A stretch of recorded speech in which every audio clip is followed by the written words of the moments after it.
She was the sultry icon of the 1980s. That face shared the screen with Harrison Ford. Those eyes made all of Hollywood stop and stare. But behind the glitz and glamour, Greta Scacchi kept a secret that wouldn't come to light for decades. An Italian-born girl who grew up in a modest London apartment and toiled on a dusty Australian farm, she faced rejection, scorn, and a media that twisted her image for roles deemed too bold. And when the scandal about her romance with her cousin broke, it seemed like everything might come crashing down.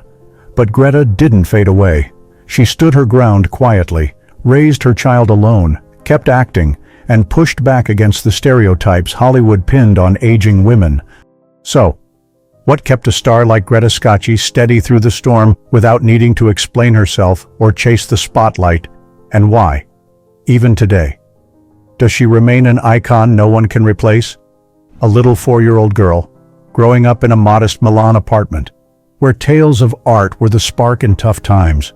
How did that girl become Greta Scacchi, the Hollywood star who captivated the world?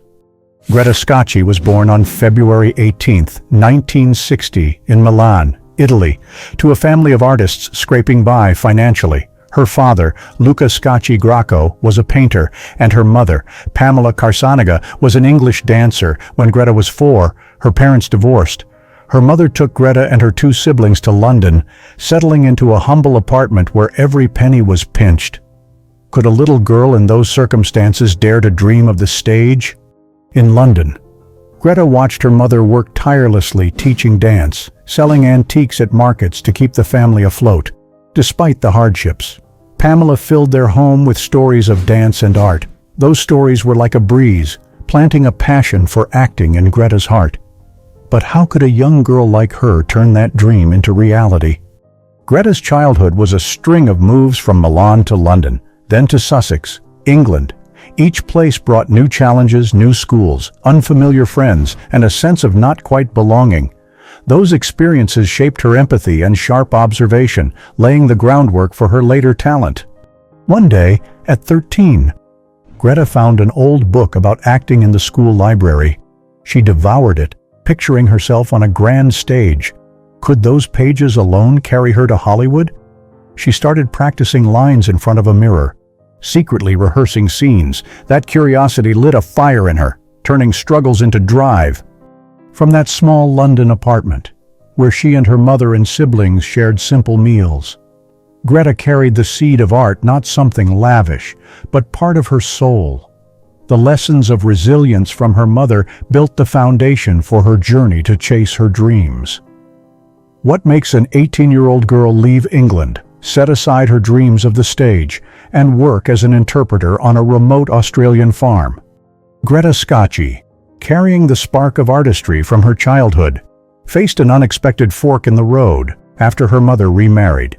She moved with her family to Perth, Western Australia. There, she worked as an Italian interpreter for a livestock farm, under the scorching sun, amidst dusty cattle pens.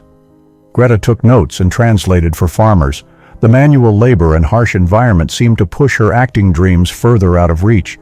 Would she let that spark fade? But in the middle of that rural nowhere, Greta realized something: if she didn't act, her dreams would stay just memories. With the little money she'd saved, she decided to return to England, not to study culture, but to live for art. A young woman with no connections, how could she conquer the stage? She enrolled in the Old Vic Youth Theatre, a prestigious school for young actors. The path wasn't easy. Greta worked odd jobs to pay tuition, waitressing at cafes, posing for ad photos, taking unnamed bit parts. Auditions brought constant rejection. Once, she was passed over for a lead in a student play. The critique stung like a knife not striking enough. In her small rented room, Greta wondered, do I really belong on the stage? What kept her from giving up? She pressed on. Every day, Greta practiced her voice, softened her Italian accent, and rehearsed expressions in the mirror. A teacher at Old Vic, Margaret, noticed her determination. She doesn't have a natural glow, but she has an artist's heart, Margaret said. That persistence led to her first break in 1982.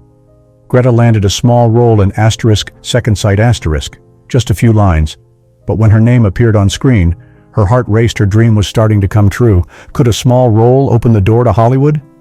Just 1 year later, a big opportunity arrived. Greta was cast in Heat and Dust 1983 as Olivia, a young woman brimming with emotion. The film made waves internationally, launching her name worldwide, from cattle pens in Australia to the big screen.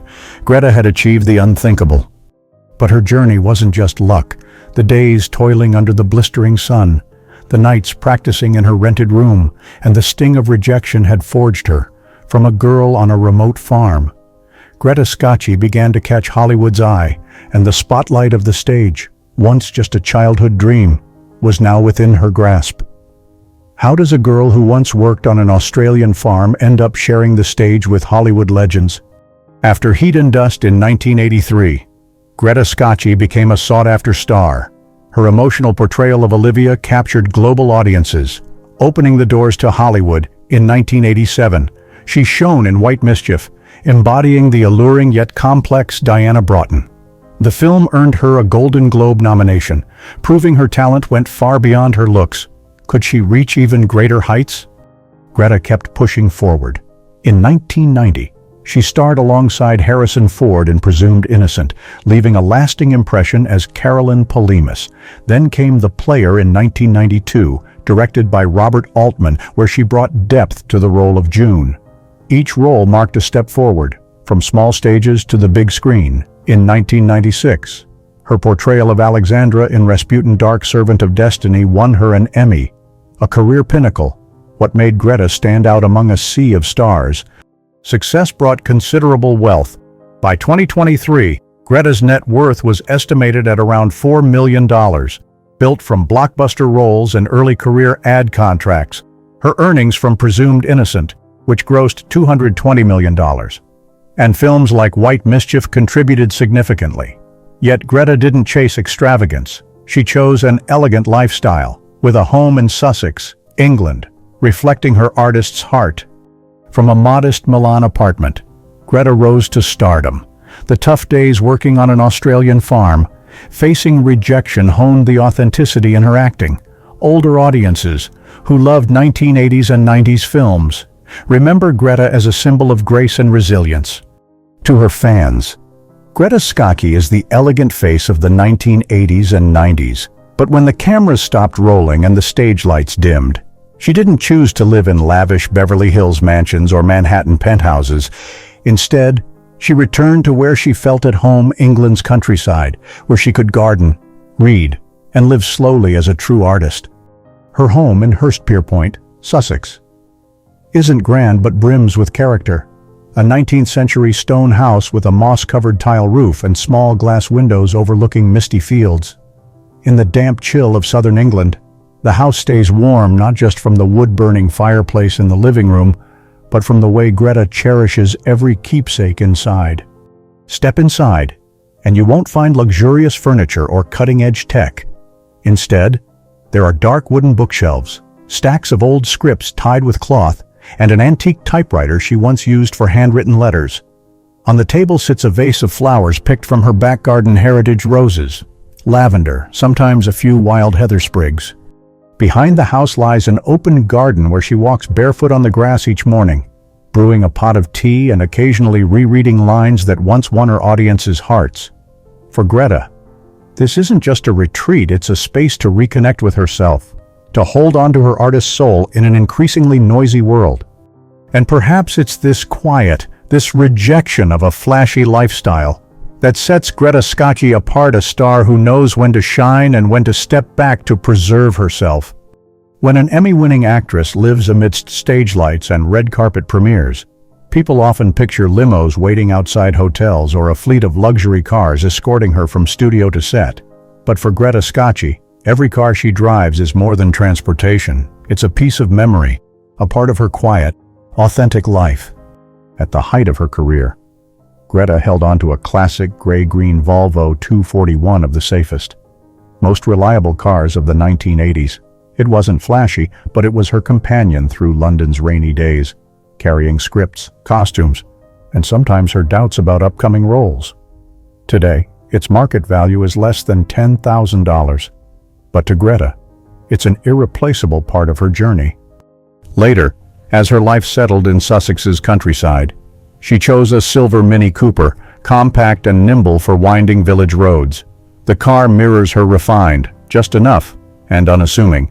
She drives it to local arts fundraisers or to visit old industry friends, quiet meetups without paparazzi, filled with friendship and nostalgic stories. Greta never owned a supercar. She never flaunted her cars on social media. But that's exactly why many see her as a true artist living by her values, not showing off or chasing trends. In a world where image often trumps substance, Greta chooses vehicles that get her home safely, simply, and warmly. Stepping away from Hollywood's glare, Greta Scacchi embraced a lifestyle few would expect: quiet, natural, and deeply meaningful. Each morning, she rises early in her Sussex home, where birdsong and soft sunlight filter through wooden windows. No personal trainers or pricey spa schedules for her. She brews a cup of black tea and enjoys a breakfast of oatmeal with fresh berries from her garden. Simple but fulfilling, just like her. Reading is a daily ritual, from classic literature to old film scripts. Greta still jots notes in the margins, a habit from her Old Vic student days. In the afternoons, she strolls the lanes around Hurstpierpoint with an old canvas bag, sometimes stopping at a farmer's market for fresh flowers or artisanal bread, though she's stepped back from major projects. Greta occasionally performs in small local plays, choosing roles with emotional depth where the audience is just steps away, intimate and genuine. She also teaches acting to Sussex teens for free, passing on what she's learned.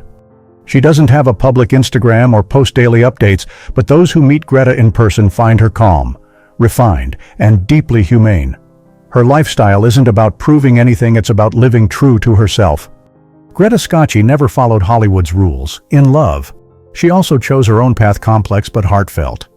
In 1997, she sparked controversy by going public with her relationship with her cousin, Carlo Mantegazza. It drew judgment and strained family ties, especially with her father.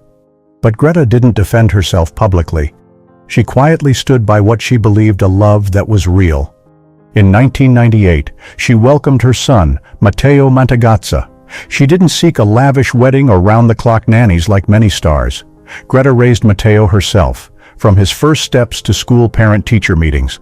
Friends describe her as a devoted mother, always there, no matter how packed her acting schedule. Now, with Matteo grown and pursuing a music career, their bond remains strong.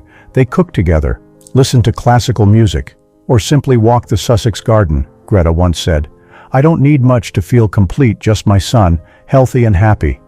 She also stays close with her mother, Pamela, who raised 3 children alone after divorce. This mother-daughter bond across 3 generations gave Greta the strength to face life's storms without losing her inner peace. At 60, Greta Scacchi lives quietly, free of scandal or clamor. Family isn't something she flaunts in magazines, it's her refuge, where she can always be herself. Greta Scacchi walked through the spotlight with a calm grace and timeless poise, but behind every role was a quiet battle against prejudice, the media, and personal choices that set tongues wagging across the world. Misjudged by her own roles. In White Mischief, 1987, and Presumed Innocent, 1990. Greta took on complex, emotional characters, sometimes in bold scenes that didn't shy away from reality, but instead of being praised for her depth, the press slapped her with the nickname Scorchy Scacchi, a heavy-handed jab that focused on her looks and allure rather than her talent. She once shared that this period pushed her to step back from Hollywood leads because she felt boxed into images that weren't the real me. For Greta, the stage was a place to explore humanity, not to be judged. And she chose silence. No explanations, no rebuttals, just a quiet refusal to take on shallow scripts. A scandal that shook her world. But the biggest shock didn't come from her films, it came from her personal life.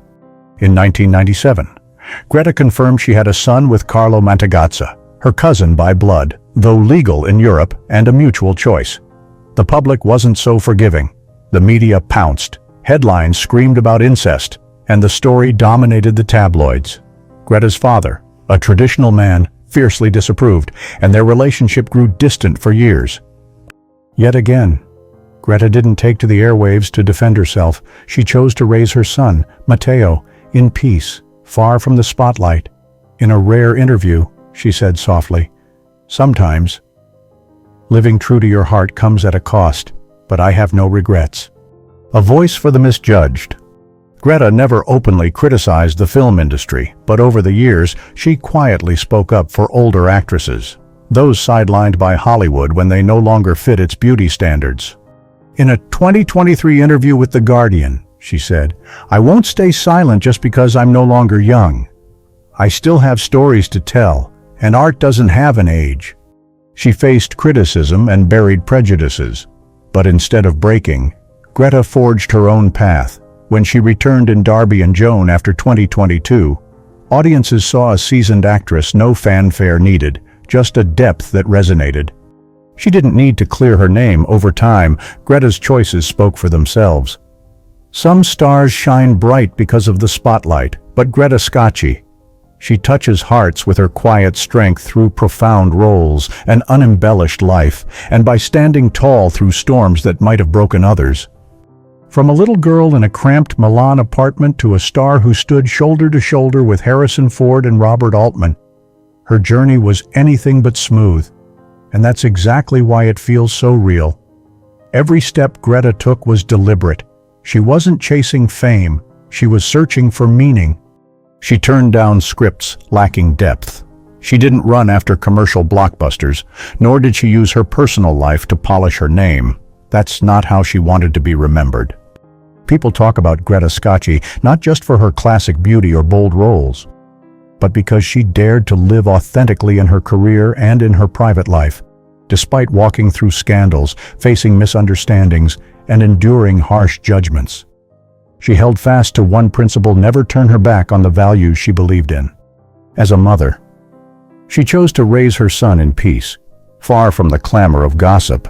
As an artist, she kept working when she had something meaningful to say, like in the recent series Darby and Joan. And as a woman, she spoke out about the unfairness in the film industry, about age, about the undervalued roles of older women. She's not a loud icon. She's a quiet one for those who've been underestimated, weighed down by prejudice, yet kept moving forward with their heads held high. That's why Greta Scacchi isn't just a chapter in film history. She's proof that when you live true to yourself, time answers for every judgment cast your way. Some stars come and go like a breeze, but others, like Greta Scacchi, leave a lingering echo, subtle, refined, and enduring. From a childhood marked by hardship, years of struggle in Australia, to the Hollywood lights and scandals that nearly derailed her career, Greta never took the easy path. She chose what was right, even if it meant staying silent, even if it meant waiting, even if it meant being misunderstood. And that's why her story isn't just about movies. It's about perseverance, about holding on to your identity in a world full of pressure, and about the strength of a woman who dares to live authentically, no matter the circumstances. If Greta's journey reminds you of someone who rose after a fall, who chose what's right over what's easy, share their story, because sometimes the quietest things inspire the deepest.